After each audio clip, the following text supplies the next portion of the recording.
ассалому алайкум бинандаҳои гиромӣ, барномаи иттилоотии ахборо мустақиман аз телевизиони Тоҷикистон манзуратон менамоем.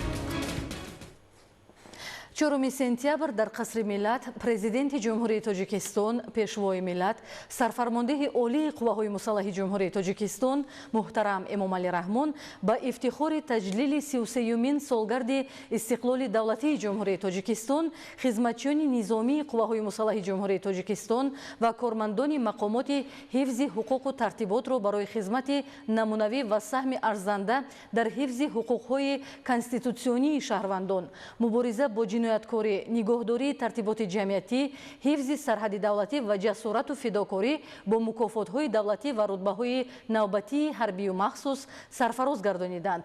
гузориш дар ин хусус. 4 сентябр дар қасри миллат президенти ҷумҳурии Тоҷикистон, пешвои миллат, сарфармондеҳи олии қувваҳои мусаллаҳи ҷумҳурии Тоҷикистон муҳтарам Эмомалӣ Раҳмон ба ифтихори таҷлили 33-юмин солгарди истиқлоли давлатии ҷумҳурии Тоҷикистон, як гурӯҳ хизматчиёни низомии қувваҳои мусаллаҳи ҷумҳурии Тоҷикистон ва кормандони мақомоти ҳифзи ҳуқуқу тартиботро барои хизмати намунавӣ ва саҳми арзанда дар ҳифзи ҳуқуқҳои конститутсионии шаҳрвандон, нигоҳдории тартиботи ҷамъиятӣ, ҳифзи сарҳади давлатӣ ва ҷасорату фидокорӣ бо мукофотҳои давлатӣ ва рутбаҳои навбатии ҳарбию махсус сарфароз гардониданд.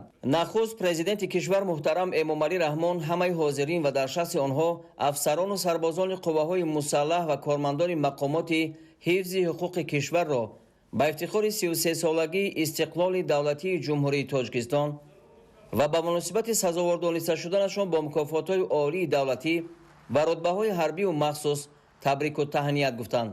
сарвари давлат муҳтарам Эмомалӣ Раҳмон оид ба рушду пешрафти ҷомеа ва пойдории сулҳу субот дар Тоҷикистон андешаронӣ карда, ҳамаи ин дастовардҳоро самараи истиқлоли давлатӣ, сулҳу оромӣ, суботи комили сиёсӣ ва ваҳдати миллӣ арзёбӣ карданд, ки аз ҷумла бо шарофати хизмати содиқонаи хизматчиёни ҳарбии қувваҳои мусаллаҳи кишвар ва кормандони мақомоти ҳифзи ҳуқуқ таъмин гардида истодааст.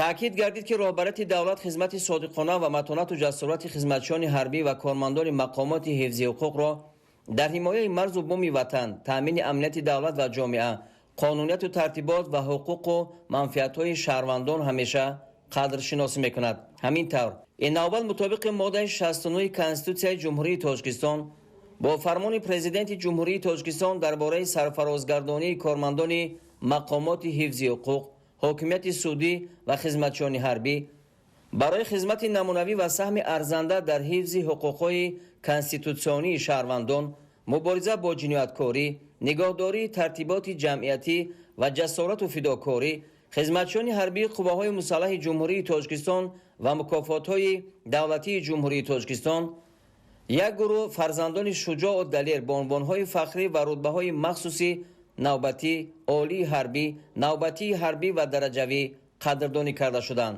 аз ҷумла як нафар бо унвони фахрии корманди шоистаи Тоҷикистон, як кас бо ордени спитамен дараҷаи 2, 4 нафар бо ордени шараф дараҷаи 2, 34 кас бо медали ҷасорат, 47 нафар бо медали хизмати шоиста ва 2 кас бо ифтихорномаи ҷумҳурии Тоҷикистон сарфароз гардиданд.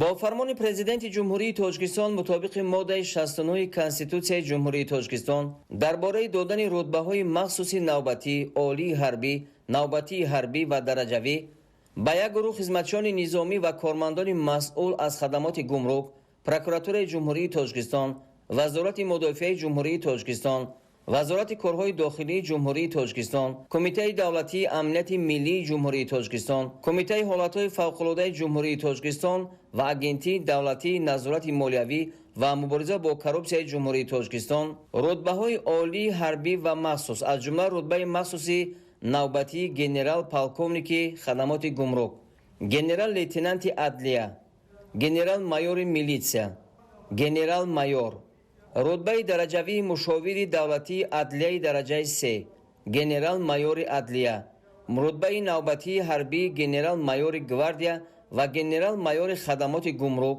дода шуд. бояд гуфт, ки дар даврони соҳибистиқлолӣ хизматҳои содиқонаи афсарону кормандони масъул, фаъолияти пурмасъул ва хизмати намунавии онҳо аз ҷониби сарвари давлат муҳтарам Эмомалӣ Раҳмон ҳамеша қадр карда мешавад. در مراسم سپردن مکافات‌های دولتی پرزیدنت جمهوری تاجیکستان سرفرمانده عالی قواهای مسلح جمهوری تاجیکستان محترم امامعلی رحمان همه حاضرین را با سرفراز شدنشان با مکافات‌های دولتی و رتبه‌های نوبتی حربی و مخصوص شادباش گفتند. پرزیدنت کشور محترم امامعلی رحمان خدمتچیان حربی و کارمندان مقامات حفظی حقوق را به خدمت صادقانه بر نفع دولت و ملت، تأمین امنیت و ثبات سرزمین، رعایت حتمی قانونیت و ترتیبات یعنی ولایت قانون و اجرای بچون و چرای طلبات آیین‌نامه‌ها هدایت نمودند. در فراورد مراسم سپردن مکافات‌های دولتی پیشوای ملت محترم امامعلی رحمان اظهار اطمینان کردند که کارمندان خدمتچیان حربی قواهای مسلح، دیگر ساختارهای نظامی و مقامات حفظ حقوق کشور در آینده نیز تمام دانش و ملکه و تجربه و توانایی خود را برای آبادی وطن عزیزمان، پایداری صلح و ثبات جامعه، امنیت دولت و آسایش و آرامی ساکنان کشور سفربر می‌سازند. سفرزاده بحرالدین سفر، سردار شعبه تامینات حقوقی، مانیتورینگ قانونگذاری و مرکز مطبوعات پرکاتور گنرالی جمهوری تاجیکستان. استقلالیت زمینه همه دستاوردهای جمهوری تاجیکستان میباشد که ثمره خدمت‌های صادقانه کارمندان مقامات حفظ حقوق، پرکوراتورا و حاکمیت سودی میباشد. این است که در عرفه جشن 33 سالگی استقلالیت دولتی جمهوری تاجیکستان از جانب اساسگذار صلح و وحدت ملی پیشوای ملت پرزیدنت جمهوری تاجیکستان محترم امامعلی رحمان یک قطار کارمندان این ساختارها با مناسبت این جشن بزرگ با رتبه‌های حربی، رتبه‌های مخصوصی درجوی و مکافات‌های عالی دولتی سرفراز گردانده شدند. این مکافات‌ها ما کارمندان مقامات حفظ حقوق و خصوص مقامات پرکاتور جمهوری تاجیکستان را موظف می‌نماید که در راه تأمین ولایت قانون، حفظ حقوق آزادی‌های شهروندان باز هم با مسئولیت بلند کار و فعالیت نموده ثمره کاری خود را بیشتر نماییم. برای قدردانی نمودن خدمت‌های صادقانه کارمندان مقامات حفظ حقوق با پرزیدنت جمهوری تاجیکستان و پیشوای ملت محترم امامعلی رحمان منتداری خود را بیان می‌نماییم. خیرالدین زاده عزیزبек، معاون رئیس سود عالی اقتصادی جمهوری تاجیکستان. واقعا هم امروز به مناسبت 33مین سالگرد استقلالیت دولتی جمهوری تاجیکستان از جانب پیشوای معظم ملت پرزیدنت مملکت محترم امامعلی رحمان یک قطار کارمندان مقامات حفظ حقوق، حاکمیت سودی و قواهای مسلح جمهوری تاجیکستان برای خدمت شایسته و صافدلانه و صادقانه خدمت به وطن با مکافات‌های دولتی سرفراز گردانده شدند. باید قید نمود که البته این مکافات‌های دولتی که از جانب پیشوای معظم ملت تقدیم گردید همه ما کارمندان مقامات حفظ حقوق، حاکمیت سودی و قواهای مسلح جمهوری تاجیکستان را برای باز هم در راه حفظ و حمایت صلح و ثبات دائمی در کشور پایدار نگاه داشتن استقلالیت دولتی باز هم مسئولیت ما را دوچند می‌سازد و کوشش میکنیم که در آینده باز هم به وطن و ملت خود صادقانه و صافدلانه خدمت نماییم. امروز در شهر دوشنبه فورومی صاحبکاران تاجیکستان و تاتاریستان برگزار شد. ابراهیم نظرالله‌زاده گزارش می‌دهد. равобити мутақобилан судманди ҷумҳурии тоҷикистон бо ҷумҳурии татаристон беш аз пеш густариш меёбад. дар ин росо имрӯз дар шаҳри душанбе форуми соҳибкорони тоҷикистону татаристон доир гардид. дар кори форум соҳибкорону тоҷирон роҳбарону намояндагони вазорату идораҳои марбутаи тоҷикистону татаристон иштирок доштанд. зимни баргузории форум иброз гардид ки ҳамоиши доираҳои соҳибкорию тиҷоратии тоҷикистону татаристон ки дар тавсеяи ҳамкории мутақобилан судманди иқтисодиву тиҷоратӣ истифодаи имкониятҳои мавҷудаи иқтисодӣ байни ду кишвар мусоидат менамояд. тоҷикистон ба таври фаъол ва густурда таҷрибаи кишварҳои муваффақи ҷаҳон аз ҷумла субъектҳои русияро барои эҷоди муҳити мусоиди инвеститсионӣ дар кишвар меомӯзад.